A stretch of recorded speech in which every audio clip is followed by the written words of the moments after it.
Hey there, and welcome to GamePoints, our weekly little get-together. We talk about the last week in gaming news. I am, as always, your host, Stephen Brown. Joining me today is David Smith.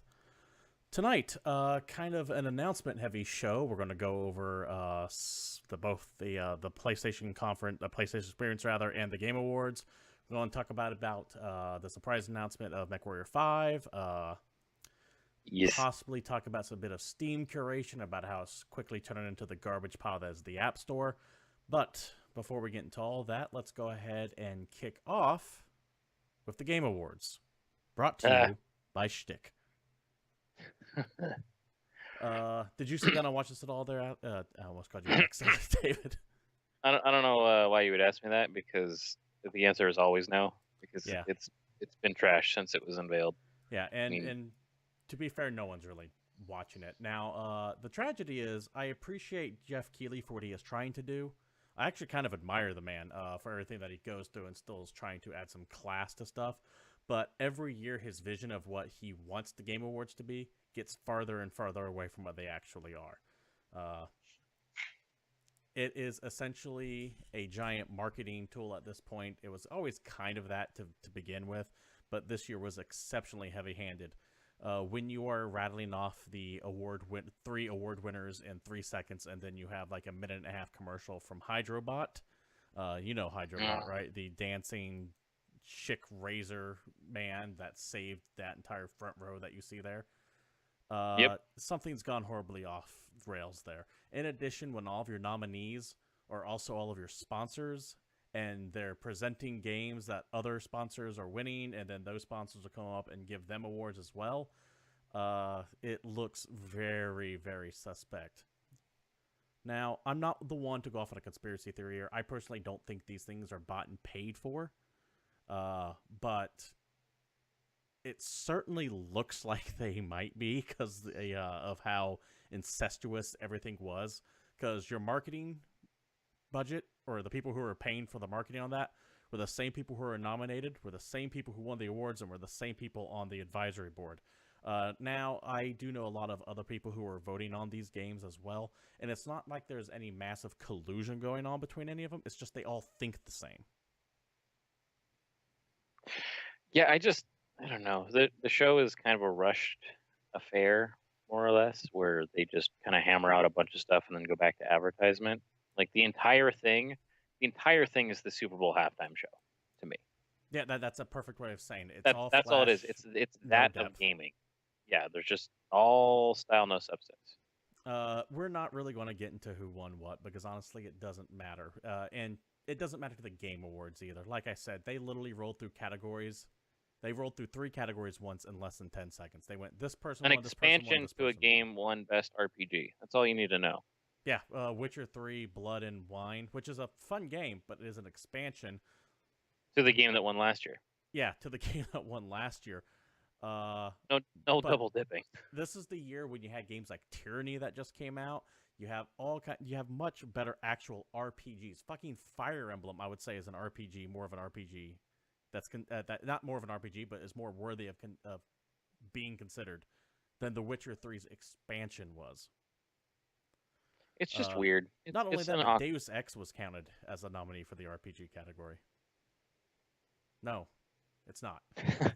just no. It's just no. Not.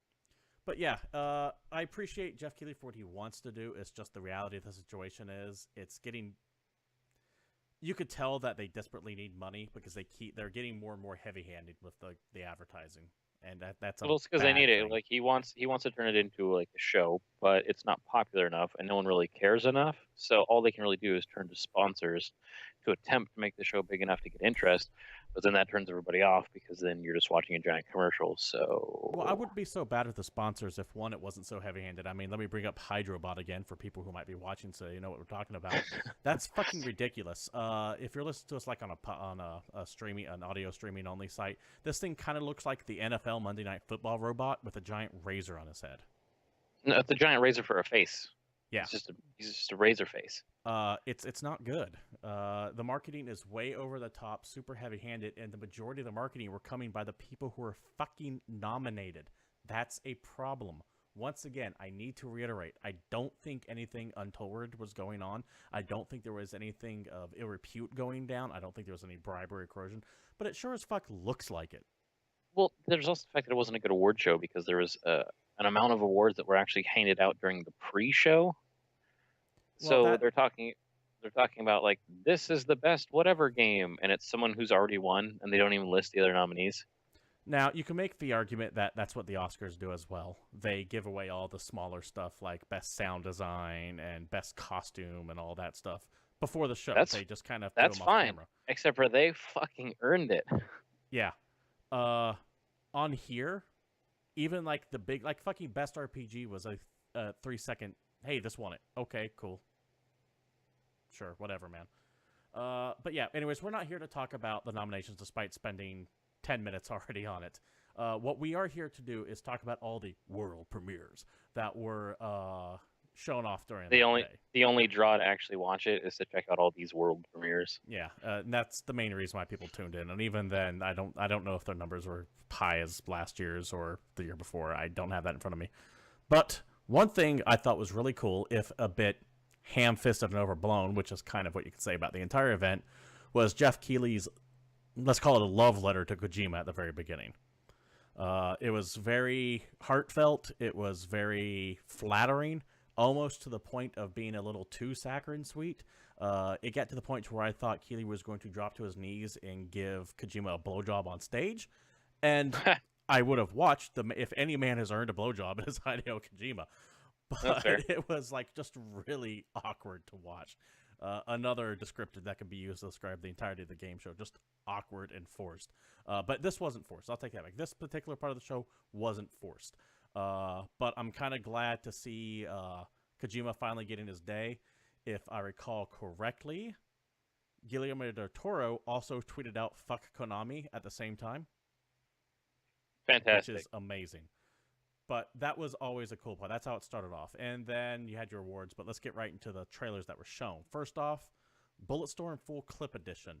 This is Gearbox's first attempt we to gotta get... we gotta talk about this for a second because last week we talked about the Gearbox tweet Yes. where they mentioned some news and we both speculated on what it could be. You were positive that it was going to be the Bulletstorm remaster, which, that's a thing. I was positive it was going to be Duke Nukem related, and somehow we were both right. Absolutely. This is Gearbox's first attempt at getting into publishing, something they've kind of wanted to do all the entire time. The Bulletstorm Full Clip Edition is, for the most part, a remaster of the original game, bumped up to 4K resolutions on Windows. They're dumping games for Windows Live and PlayStation 4 Pro, as well as including extra content created by Gearbox. Namely, you can play the entire game as Duke Nukem, voiced by John St. John himself. Hell yes. Yeah, that sounds amazing. I liked Bulletstorm when it came out. It was fun. I would spend $60 on it, and I think they're charging $60 again, which is kind of outrageous. But I'll buy this game if it's not 60. Yeah, if it's 20. If it's 20, I'll actually buy it. I don't own a copy of it. I totally will. But yeah, Bulletstorm 4 Club Edition. Sometime next year, I believe they said that was. Then we get to the showcase of the show, in my opinion anyways. The only reason to watch this show. A surprising trailer for Death Stranding, featuring Guillermo del Toro, like we mentioned earlier, and Mads Mikkelsen, finally confirmed as what looks to be an antagonist in the show, looking creepy as all fuck like Hannibal does.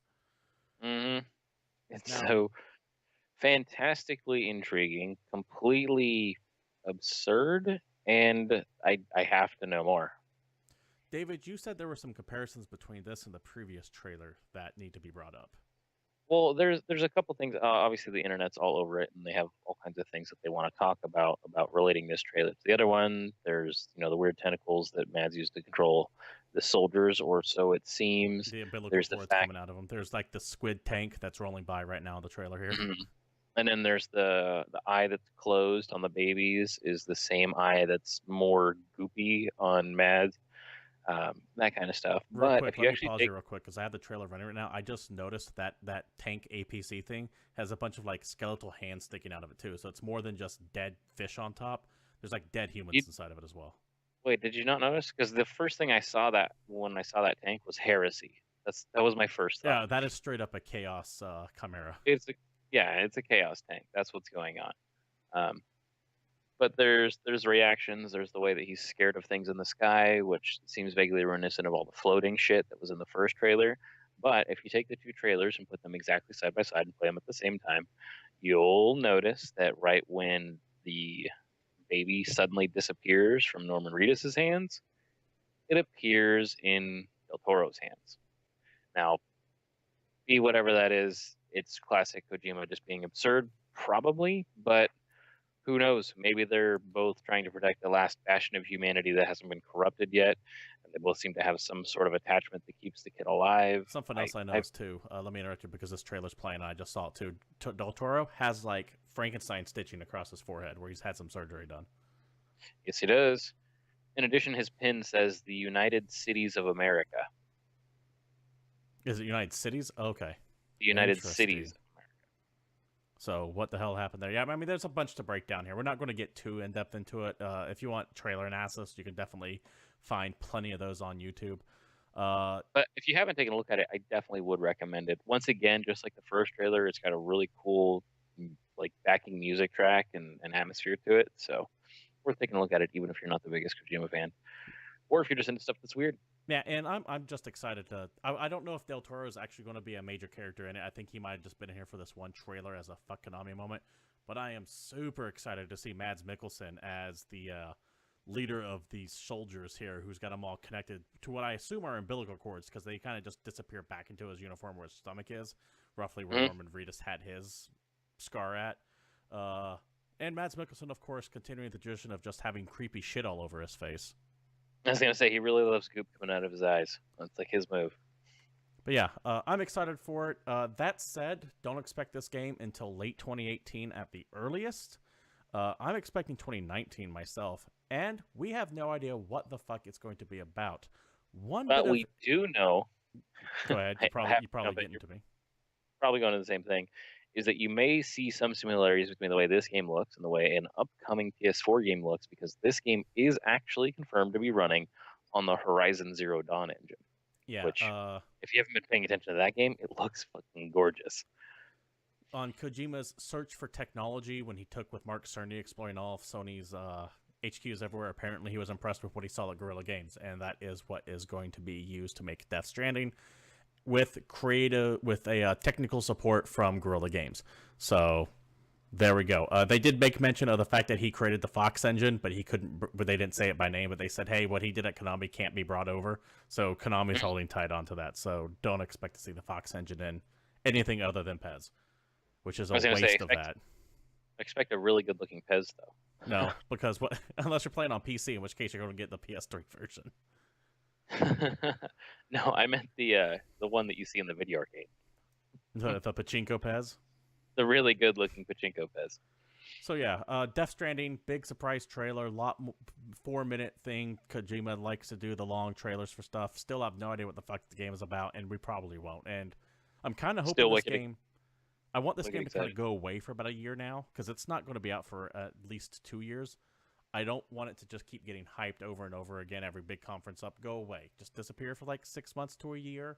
Show us something again, maybe at E3 and maybe at PSX next year. But those are the only 2 times. Go dark for a while so that people start to wonder what happened to this game, and then all of a sudden stuff shows up. Yeah, you don't want to No Man's Sky this. That's fair. I'm just interested to see what happens when he completely takes the gloves off. It should be interesting. Other world premieres that were shown that night. Telltale's Guardians of the Galaxy. We discussed this last week. It was leaked. It was literally just like a 10-second trailer of a Walkman floating in space with, I think, Hooked on a Feeling playing in the background. It's a Telltale game. You know what to expect. That's coming. We had a free-to-play PC game called Dauntless and just a trailer for it. I had no idea what this was. It looked very MOBA-y to me. And then it turns out it's an online co-op action RPG, which means it's a bad trailer because it made me think of something else entirely different what the game is. It didn't sell it to me. Actually, that's kind of you. For me, it looks like a Monster Hunter clone. But either way, it's not what it said it was. Well, I guess reading about it, it's closer to a Monster Hunter clone than I think other things. But yeah, no real word on what that exactly is. Or when it's coming out. And they said free to play, which immediately turns me off. It takes a lot to get me to even look at a free to play game, but it could be cool. We'll find out.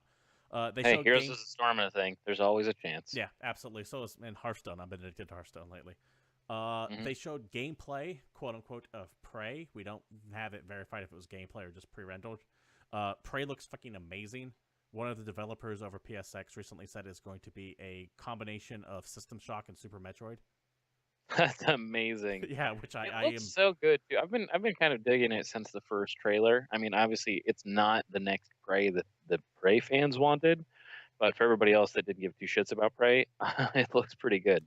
I'm excited for Prey. Arcane Studios knows level design really well. Anyone who's played Dishonored 2, love or hate the art style, the way the game plays, things like the fucking Clockwork Mansion are just amazing. I recommend taking a look at it if you like just looking at gameplay design and level design. And I would love to see their take on a Metroid game like that. And they're kind of building this game to be a Metroid-esque style game where you have quote-unquote access to the entire station at once, but most of it's blocked off and you need certain weapons or abilities to get to the later parts. Yeah. Which makes that even more exciting to me. That sounds amazing to me. I just need parts of it to be vertical and I'm set. I'm sure there will be. We had a new gameplay trailer of Zelda Breath of the Wild, a game that I was kind of looking forward to, though the trailer turned me off. It had major frame rate issues. It looked very washed out. It just didn't look all that great for what is going to be a next-gen quote-unquote game if it's on the Switch.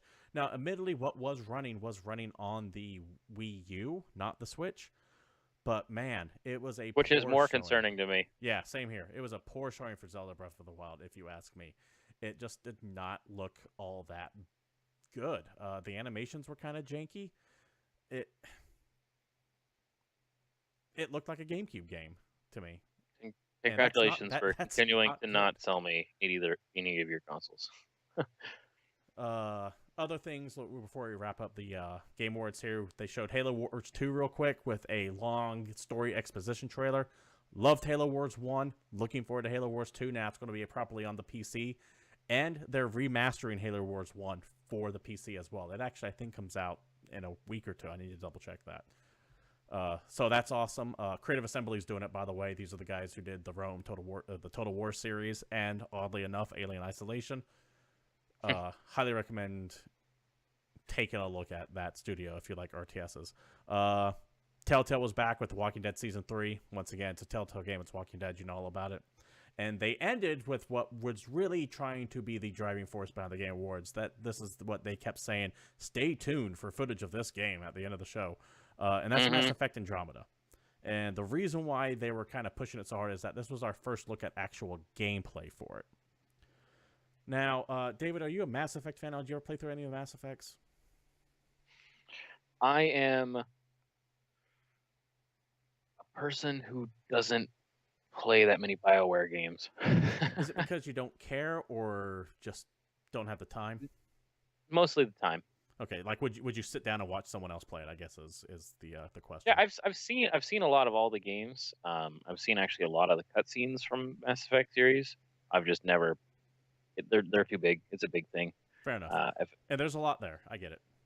Yeah, I mean, if at some point I find myself with a shit ton of free time, I would fully anticipate buying a remaster collection and going for it. But it just currently there's too much stuff. There's way too much stuff. No, I can respect that. But yeah, they showed off gameplay for Andromeda. It looks good. I think the animations are slightly janky when you see the cutscenes. They look like they fall into that uncanny valley to where it's like, I don't know if I like that, which is a shame because we've actually surpassed the uncanny valley at this point. The animations should look better than that. Look at things like, hell, look at The Last of Us even from a couple years ago. The animations look better on that than they do on this. But they did say they'll be working on it. Andromeda is supposed to come out spring 2017, and they reiterated that fact at the end of this trailer here. However, my concern is they still don't have a date for this game, like an exact date, which means to me that BioWare is afraid they're not going to hit spring 2017. Yeah, that's fair. This game has had a tortured development cycle, and there are some bad things associated with it. And I know I keep saying bad all this segment, but it's apt here. There are problems with the Mass Effect Andromeda team beyond the comments of some of the people who are working on it. Something went wrong with this game. Something went horribly wrong with this game, and we don't know what it is, and they're still trying to catch up on it. I think my favorite part was when Forbes did their little peek at the Game Awards talking about Mass Effect Andromeda. They mention that it looks like the No Man's Sky that they wanted, which That's I a found damn good comparison, actually. to be pretty entertaining, because they mentioned in the trailer or whatever that you start out with a ship. Everything else you need to find, steal, or craft for yourself. It's kind of like a survival, hostile environment, environmental dangers thing. So I'd be curious to see if maybe they saw all the hype that was for No Man's Sky and similar styled games and maybe started building that kind of stuff into the engine, which is why it's had such a weird development. Maybe they wanted to take it in a little bit of a different direction. They made some adjustments. I know they had some staff turnaround. Casey Hudson, who was the lead writer of the Mass Effect games, I think he bounced out. It's been so long. Don't quote me on that. I need to look that up again. I think obviously, they've rebooted the plot a couple times. Well, it also sounds just like obviously a much different game than what the main Mass Effect games are. And it should be. The first 3 Mass Effects are their own contained universe. They deal with Commander Shepard fighting the Reapers. That story is done. That story is wrapped up. Regardless if you think it was a good way they ended it or a bad way they ended it, it's over. They need to move on to something else. I like the idea of what they're doing here. As far as the premise goes, I'm sold. I like it. I'm just really I'm concerned about the behind the scenes stuff going on with this game, and I am very. I wouldn't be surprised if that game gets pushed back from spring 2017 to fall or even winter 2017. I have a hard time believing it's going to hit that date. And if it does, it's going to be like end of June 2017, where they can still label that spring, quote unquote. But we'll see how that shakes out. And that, for the most part, was the entirety of the Game Awards. It is getting worse as far as marketing goes every year, and it's a shame because it should aspire to be better. You got Hydrobot for us one more time? Yeah, let me pull up Hydrobot one more time. This is the face of the Game Awards, people. This there you go. Right here. Read it and weep. Dark future. Clean, smooth shaves for everyone. Anyways, the Game Awards weren't the only big conference marketing thing that happened last week. We also had PSX, which is taking place right around the corner, still in Anaheim. And they started off, as always, with their keynote, their showcase. I'm not quite sure what they called it. I can't remember. But it's essentially their conference. An hour and a half long or so. Announced a whole bunch of stuff, starting off with Uncharted. Well, let's go really quick and just say that Sony put on a much better show than the Game Awards did. Just absolutely, but that's kind of comparing apples to hand grenades there, because they are fair. Radically two different things that they're trying to go for here. This is meant to be marketing. We get it. But yeah, they started off a cold open with Uncharted Lost Legacy. It is a standalone Uncharted game featuring Chloe from the previous Uncharted's and Nadine, who was the antagonist of Uncharted 4, that kind of ended up bouncing out because shit was just not worth it. I like both these characters. I'm kind of excited to see them in here. They did say that this is going to be longer than typical DLC would be, but not nearly as long as an Uncharted 4, so I expect 4 to 6 hours of game here. But yeah, I'm excited for it. Good cold open. Sony has been doing great on their opening shit the past few years. E3 was God of War, not even God of War 4. It was just called God of War now. I'm looking forward to it. Then they jumped right into something that I'm looking forward to. The game that I was convinced would not be announced because of, Capcom's inability to listen. But it turns out I was wrong, and that's amazing. Marvel vs. Capcom Infinite was shown off. Now, there's no X-Men in the trailer, probably because of the legal issues of where the license lies, but I don't give a shit. A Marvel vs. Capcom game is coming out, and that's awesome. Artistically, it shares some similarities with the newer Street Fighter. It's got the kind of 3D models on a 2D plane. Obviously, you still have versus combat switching out. They showed Mega Man in X1 armor and Ryu versus Iron Man and Miss Marvel. Yeah, that's what we have going right now, by the way. I'm excited. I love all the versus Capcom games. The internet was ablaze with this one right here. I just noticed something. I'm watching this trailer. Miss Marvel uses the Time Infinity Stone, which makes me wonder if that's what's going to be the focus of the upcoming Miss Marvel movie. Well, there's also various Infinity Stones in the game. Okay. Okay, fair enough. If you notice, Ryu uses an Infinity Stone earlier in the trailer. Totally missed that. I was busy reading. It's a focus. Now, one of the other cool things is it sounds like the Infinity Stones are going to be similar to the grooves. If you remember playing Capcom versus SNK, for anybody that knows what I'm talking about, so that you can kind of change your style up a little bit in the way you play the game. Anyway, I'm stoked. Very excited for this. But as of right now, no confirmed Wolverine, so I do have some hesitations there. Yeah, no X-Men at all from what we can see. No Wolverine, no Magneto. The rumor is it's probably going to come out as DLC, them and Fantastic Four characters, because DLC might be a little bit easier to license than a full game itself. But that is just a rumor and scuttlebutt at the moment. Though keep in mind, Marvel vs. Capcom 4's existence was all rumor and scuttlebutt this time last week. So we'll see how it shakes out. And then they immediately go into something else I'm excited Before for. we get into that, I do want to mention something real quick. We're not going to go over every single game shown at PSX. We are just going to touch on some of the highlights and stuff that we personally liked, including this here, David. Wipeout Omega Collection. They showed off a new, well, I don't want to say new Wipeout necessarily, because it does look like it's a collection of previous Wipeout games, but it's on PS4. It looks great. Looks like it's got a nice smooth frame rate, and it's Wipeout in 4K. 4K Wipeout, people. Yeah, I mean, it looks solid. I figured this would be a shoo-in for VR, but they didn't announce anything for VR on it. And if it's just a collection, if it's just like a remastered, I get why, because that's more resources you have to put into something to make it for VR. But Wipeout Well, it also sounds like a PlayStation Network title. I don't think necessarily this is going to release as a standalone game, which it might. I see it more as a $40 downloadable game, because it's a collection featuring Wipeout HD, Wipeout Fury, and Wipeout 2048. But, yeah, Sean Layton was also wearing a Wipeout shirt from the get-go, so it was kind of obvious this was going to happen. Mm-hmm. Other stuff that we had, they talked about some Resident Evil 7 some more. Looks creepy as all fuck. Might be great in VR.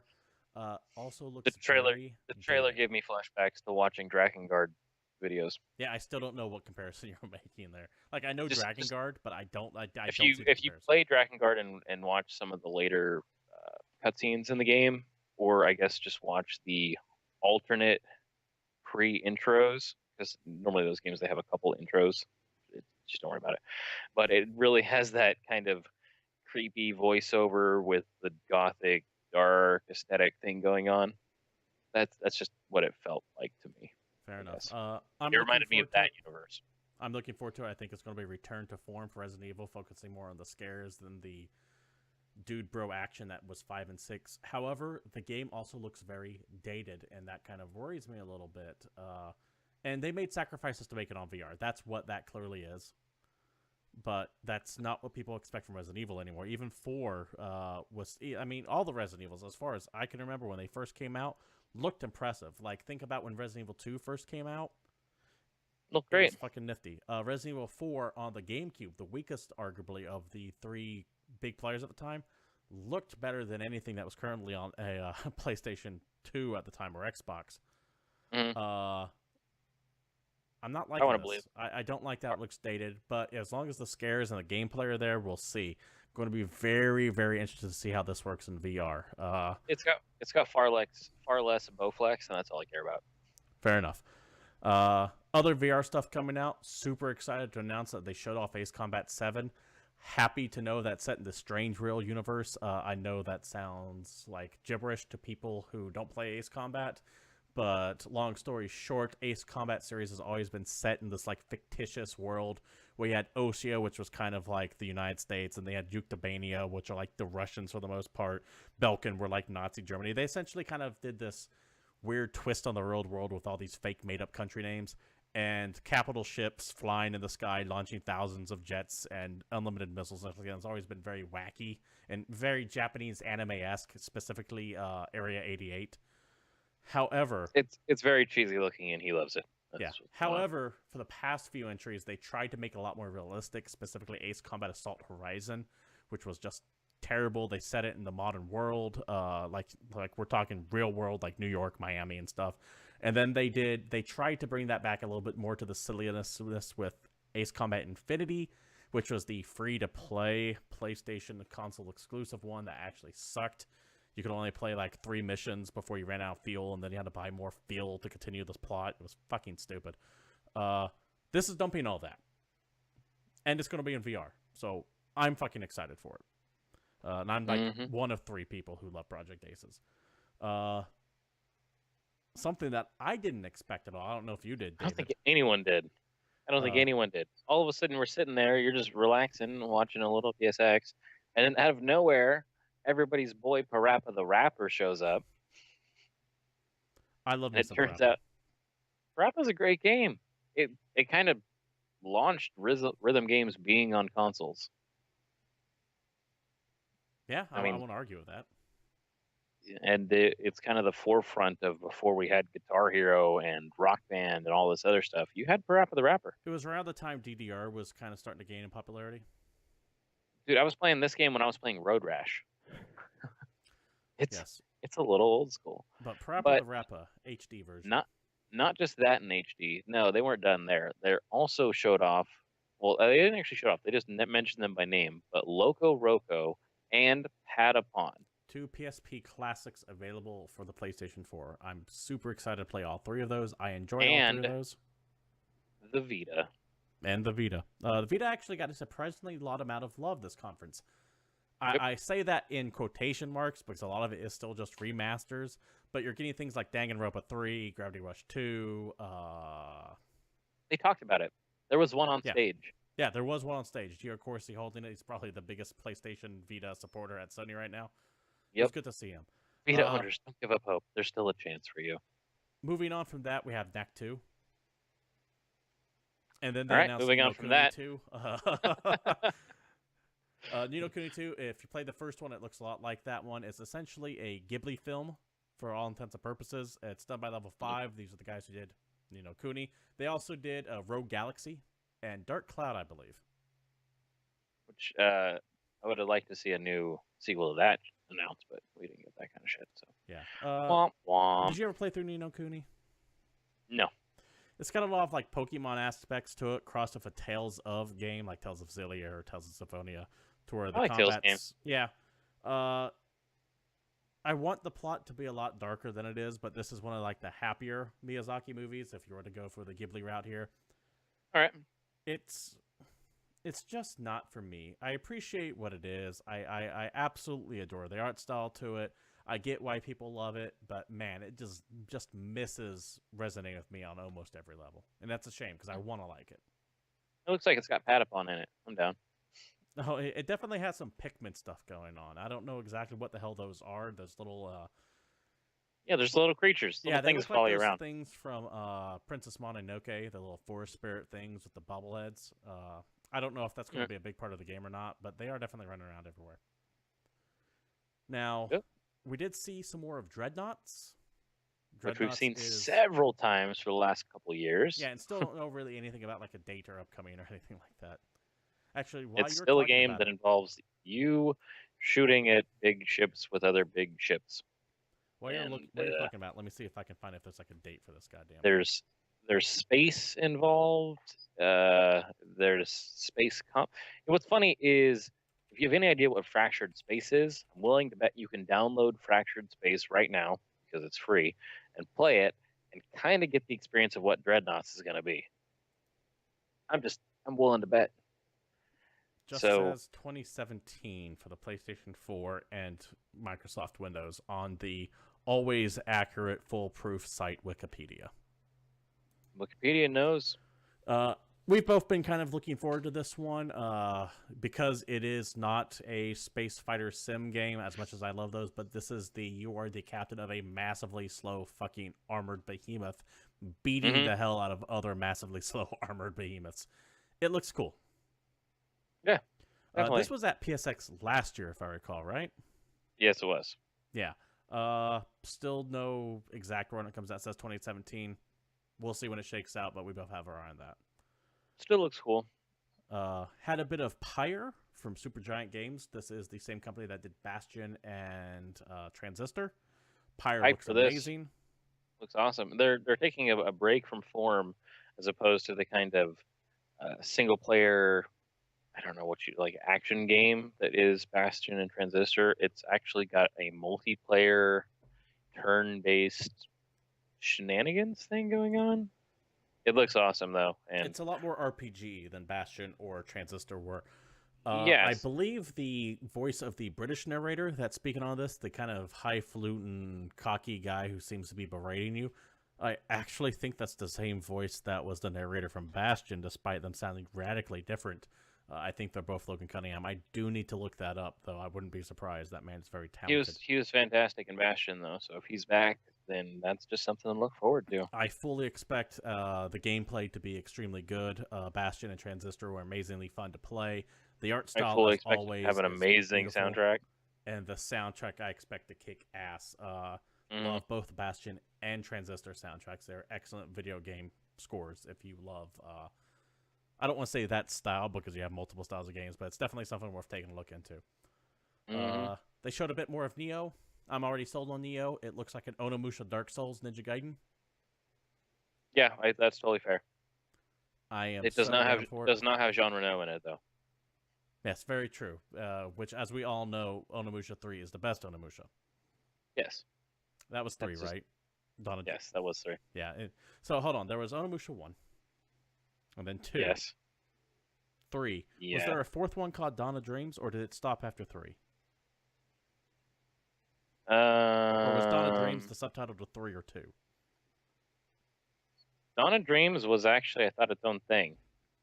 Okay, hold on. Keep talking about Onimusha. I need to look this up as well. No, I'm pretty sure Onimusha Dawn of Dreams is like a completely separate game because Onimusha 4 was a game. All right, I got it right here. We have Onimusha Warlords, which is the first one. Or no, Dawn of Dreams is 4. Yeah, Onimusha Warlords, Onimusha 2 Samurai's Destiny, Onimusha Tactics, Onimusha Blade Warriors, Onimusha 3 Demon Siege, and then Onimusha Dawn of Destiny, which was the last PlayStation 2 one back in 2006 by Capcom. Destiny. Let's do a quick I don't remember that at all. A quick side step here. Okay, let's talk about Onimusha for a minute. Capcom franchises. Which one do you want to see come back? Oof, that's rough. I don't have time for that. That's a big deal. Fair enough. I personally, I want to see another Dino Crisis. Oh, dude, I would play that. Not Dino Crisis 3, that horrible space shooter. Not Dino Crisis 2, the weird time traveling one. I mean the old school Dino Crisis that more or less original like survival horror dinosaur game that was Resident Evil 2 with dinosaurs. Absolutely. A game that everybody loved. Now, if it was before this show, I would have said Marvel vs. Capcom, but you know. Yeah, well, that exists now. This is part of my so staying in the fighting game train, because there is actually a Capcom fighting game that I would love to see come back, and that's motherfucking Rival Schools. No joke. If there was like a new Rival Schools 2 was announced, I would be, or Rival Schools 3. I don't remember exactly how many there were. I don't think they were named normally, but anyway, a brand new Rival Schools, I'd be stoked for. Well, let's combine a fighting game with a dinosaur game and do a Primal Rage remake. Oh shit. Okay. Yeah. No, that game sucked. That game was horrible. Primal Rage. How about Lost Planet 5, The Sun? Do you know Lost Planet 3 wasn't half bad? Dude, Lost Planet wasn't half bad. They're not good. I'm not going to say they're great games, but they are entertaining. If you can find them for like $10, play them. But yeah, Nioh, back to that. Looks good. There's been a couple time demos for it already. It plays very well. It does have a lot of Dark Souls mechanics to it where death is quasi-permanent, but you respawn at a bonfire, quote-unquote, to go on, and all the enemies respawn as well. I'm looking forward to this. This should be next year. Finally, they ended the show on not really a... With something that wasn't a surprise, and yet there was a surprising amount shown. Yes, and that is The Last of Us Part 2. We'll see if the video here starts up. It's probably not. Seems fried. Oh, well. I had video of The Last of Us 2, but apparently it didn't make it. Brum. Well, it starts out yeah, go ahead. in the woods. Just, you're looking at trees. People are kind of suspicious of what it is. I mean, everyone was kind of expecting this to be announced at this show. It was kind of a given. But it pans back, and you see basically the start of decay. You see a broken street. You see a broken car, and then it pans back far enough that you see a street sign with that The logo logo for the on it. Fireflies. Yes, thank you. The Firefly logo is painted on it, and everyone figures out what it is, and then it cuts to black, and we assume that's it. That's your teaser. That's what you get. Last of Us Part 2. And then, no, fuck you. All it tells you is who's making it, and then you're shown a bedroom where there is someone with busted up knuckles trying to stretch out a hand so they can start playing guitar. You hear a voice start to sing, and it turns out that she's not bad at it, actually. Yeah, it's Ellie. But she's a little more grown up than before, actually quite a bit. I've seen some comparison photos from the first version of her to the new version, and she looks a bit older. Now, as it starts, she sings this kind of dark song just while strumming the acoustic guitar, and it starts panning through the house, and you see just scenes of violence in the house that she's already in. There's dead bodies, the door's wide open, and you see the figure of a man start walking up. He walks into the room. He's got some kind of, I think, a pipe or an axe in his hand. He walks in the room, and it's Joel. Now, you never see his face or anything like that, but he does say, "Hey, what you going to do?" The reason why it's important... He says, "What are you going to do, kiddo?" Okay. Which I think is more telling than anything else. And she says, "Kill them all," etc. What is important about him never seen shown his face of a trailer is that there is this odd rumor going around on the internet that Joel is actually dead at this point in the game, and that's like his... I don't want to say ghost, because the Last of Us is very grounded in reality, but that's like her seeing him, and like he's acting like as his dead advisor, quote unquote, like that's just the image in her head. I completely dismiss this rumor, because, as I said before, The Last of Us is very grounded in reality. Mm-hmm.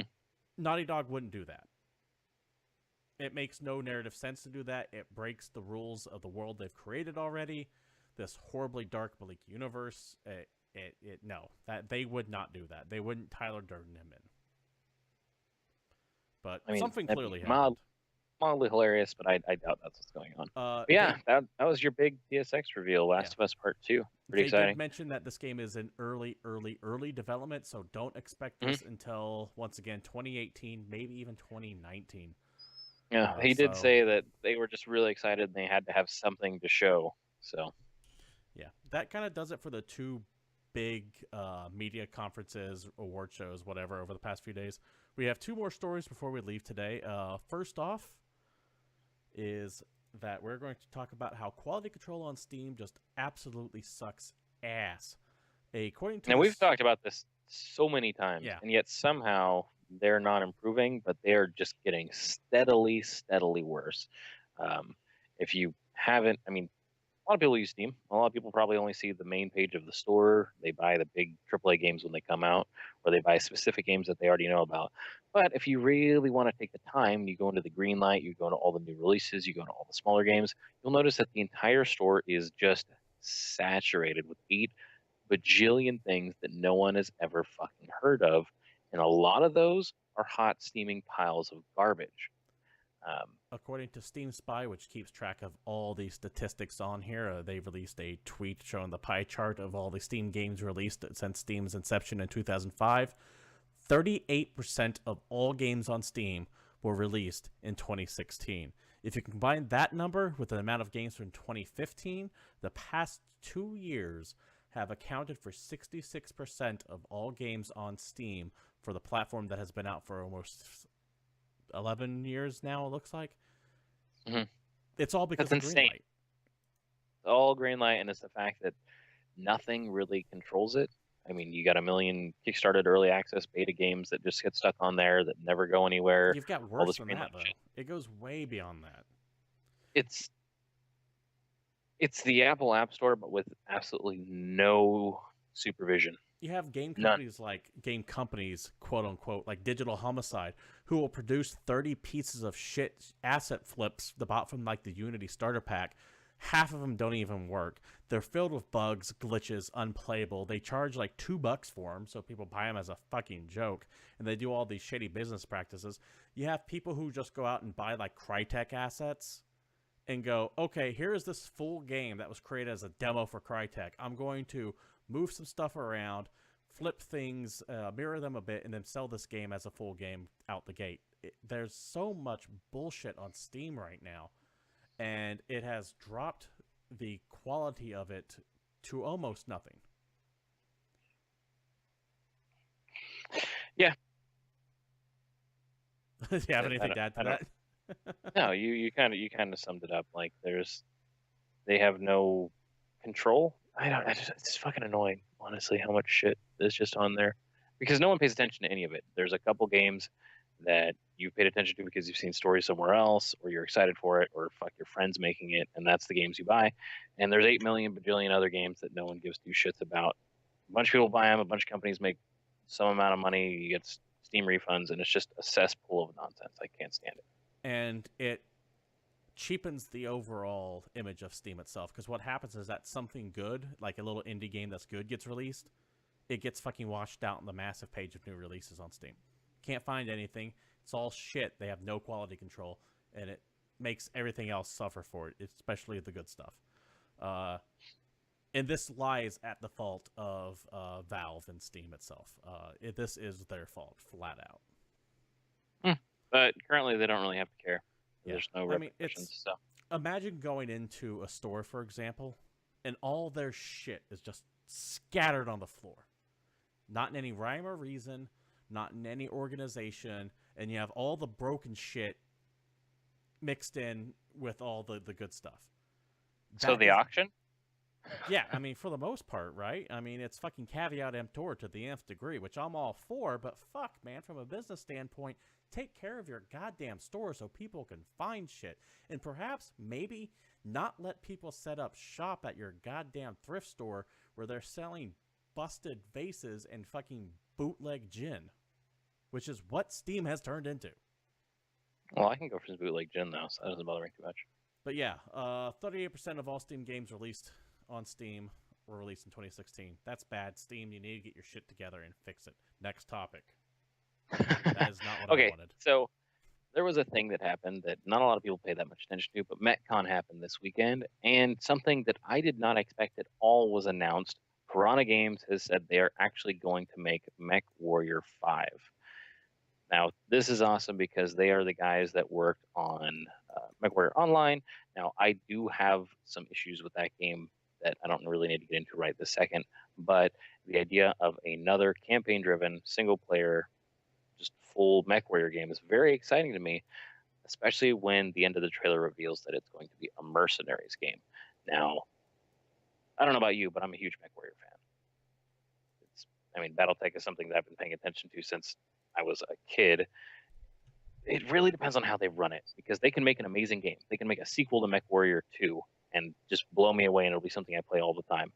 Or they can cash out. They can make a game that has a vague story resembling it, and they can put it on rails and make me drag a giant badass robot through 6 to 8 hours of just generic storyline. I really hope that doesn't happen. I really hope it allows you to do what you were able to do in the old Mercenaries games, where you can control your own unit, you control what you're doing, you can take contracts, you can get salvage, control, what mechs you're piloting, and all that other awesome shit. I also want to go to Solaris and fight people. Yeah, it's looking good. This information comes via PC Gamer, by the way. I'd bring up the article page, but suddenly XSplit decided to lock up on me, and I can't switch things anymore. So we might not even be on the air for much longer, but we'll see how it shakes out. Classic GamePoints. Yeah, but the information on there says it will be set during the Third Succession Wars at 3015, which is way earlier than you normally see at MechWarrior games, and that the plot will span... It's actually earlier than the Warrior series, if you've ever read the novels. The plot will span 34 years all the way up to the clan invasion of 3049, which sounds fantastic, especially if those last few missions are like clan invasion missions. I'm looking forward to it. I'm super excited for it. And the other thing is, Piranha may not be the nicest to the online fans, because, there's balance issues and other shit that I have against MechWarrior Online, but they made a beautiful game that actually plays very well, because that game is definitely fun. So they have mech combat going for them. Now they just got to put together a great story and let me have the freedom I want. Yeah, expect that 2018 alongside MechWarrior. Is it MechWarrior? No, BattleTech. Wrong. BattleTech actually comes out next year. Oh, does it come out So next year? even if MechWarrior 5 turns out to be crap, it's okay because we have BattleTech coming out next year, and I have played the beta to that game or the alpha, whatever, and it's fucking It is awesome. amazing. But those games are next year and the year after, respectively. David, what can I play this week if I want? So new releases. The first one being, well, a lot of people like games that didn't go, so let's go with Lower Croft Go. That comes out tomorrow. Announced at PSX. This is the mobile game that is being brought over to PC. Kind of excited for it. Looking forward to it. It's, if you've played Hitman Go, it's more or less like a turn-based kind of tactical move the piece style. Yeah, for the most part, they're puzzle games. Yeah, they're pretty fun. Also coming out, the Star Wars Battlefront X-Wing VR mission is coming out this week for PSVR. We've talked about that quite a few times. We think it's going to be kind of more of an on-rails shooter, but it's a VR experience in an X-Wing. So I think it is. I haven't seen any marketing for this week, so that makes me think it actually might not be this week, but the sheet says it is, so. I mean, according to their page, but who knows? We also have Ark Survival Evolved finally hitting for PS4. Now, obviously, that game's been on PC for a while. That's the game that comes from a long line of those survival games like DayZ. What the fuck's the Stone Age one? Ark? Whatever. Oh, Rust. Rust. Dust? All that kind no, of shit. Dust? Rust. Ark is the awesome one because it's got dinosaurs in it. And it continues to get pretty surprisingly popular. So. Yeah. We also have Dead Rising 4 coming out for Xbox and PC, but not on Steam, weirdly enough. It's doing that, Games for Windows or the Windows one game, all consoles collection thing, but I don't want to get on the other. Yeah, I'm looking forward to getting a hold of this one. I'm going to wait until I can actually get on Steam first, though. I'm not going to go for the Windows 10 store to fucking play this on Windows right now. It is a timed exclusive, so you will see it on PlayStation 4 and Steam eventually, just not out the gate. Told it's solid. Told it's a fun game. I can wait a little bit. Something I'm pretty excited for is Space Hulk Deathwing, which comes out this week. This is I believe we think it's a 5-player currently co-op Left 4 Dead style game, but set in the Warhammer 40k universe, working off of the Space Hulk franchise, where you basically hop in the boots of a giant, terrifying space marine in Terminator armor, and you go through corridors of derelict ships filled with giant, terrifying space aliens. Early footage of this, when the beta was released, was kind of rough. I'm a little bit disappointed in it, though I'm hoping the final product will be great. I'm probably still going to be picking it up because I'm such a 40k fan. I know you are too, David. I'm sure we will be talking about that probably next week. Yeah, I would believe it. Next up, another PS4 VR game, and that's going to be Werewolves Within.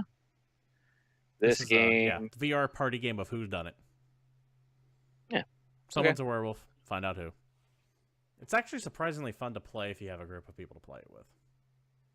And finally, the last game being released this week. I mean, I think we actually need to take a moment because this is a game that I never thought that I would actually say during this segment of the show. It got to that point. Didn't think it was ever going to happen. New release, PS4, The Last Guardian. Fair warning. The game is from a technological standpoint, is busted as fuck.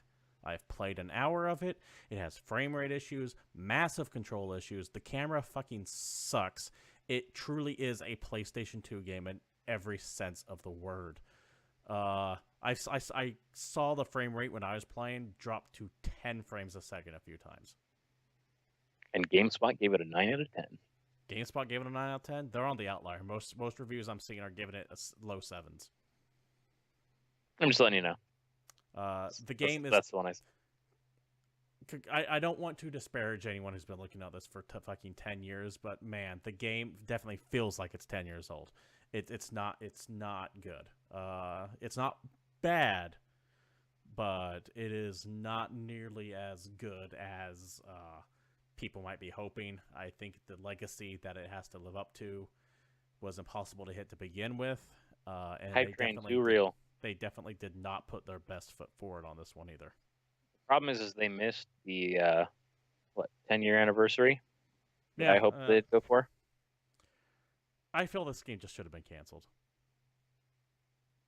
Everything They never about gave it up. screams. Everything about it when I played it, screams that it was rushed, which is fucking hilarious considering how long it took to come out. I mean, it is a PlayStation 2 game. Let's just be honest here. It is a PlayStation 2 game running on PlayStation 4 software poorly at that. It was so janky. It was unbelievably busted from a technical standpoint, and that is a damn shame. I saw some weird clipping and wall pass through. The fucking bird dog thing doesn't do what you tell it. It sometimes looks at you stupid as you throw things right at its face to feed it, and it just bounces off its nose. It is a bad game, and that is a tragedy to say about this one, but it is what it is. Now, I'll let you know how it is when I play it on a PS4 Pro. Yeah, sounds good. Once again, I will give the caveat: I only played it for an hour. The game could just get fucking amazing by the end. I don't know. All I know is that the hour that I played from nothing put any hooks in you. No, not at all. I won't even be going back to finish it.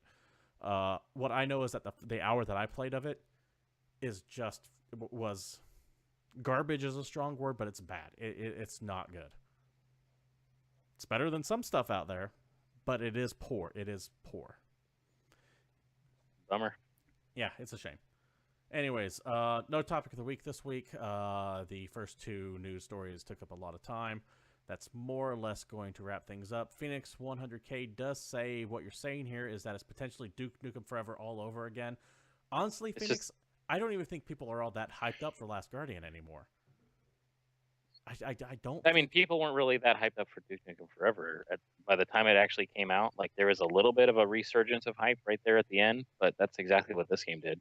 Well, like, yeah, people weren't clamoring for it.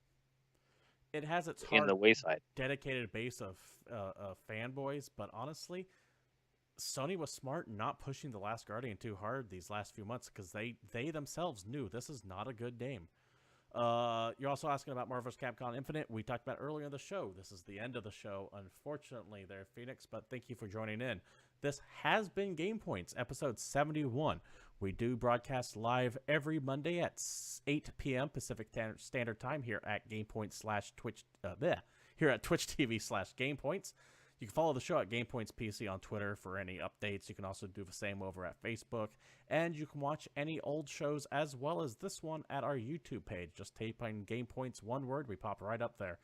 Barring any audio difficulties or technical problems like this one has, which is why I can't update the ticker down below. You can follow us individually at CapitalistPig21 for myself or Pashoff_story for David there. But for the most part, that is it. Thanks for chatting. Tune in next Monday. Feel free to bring your questions, comments, concerns, and all that, and we will try to adjust them when we can. But without further ado, this has been Game Points, and we are out of here.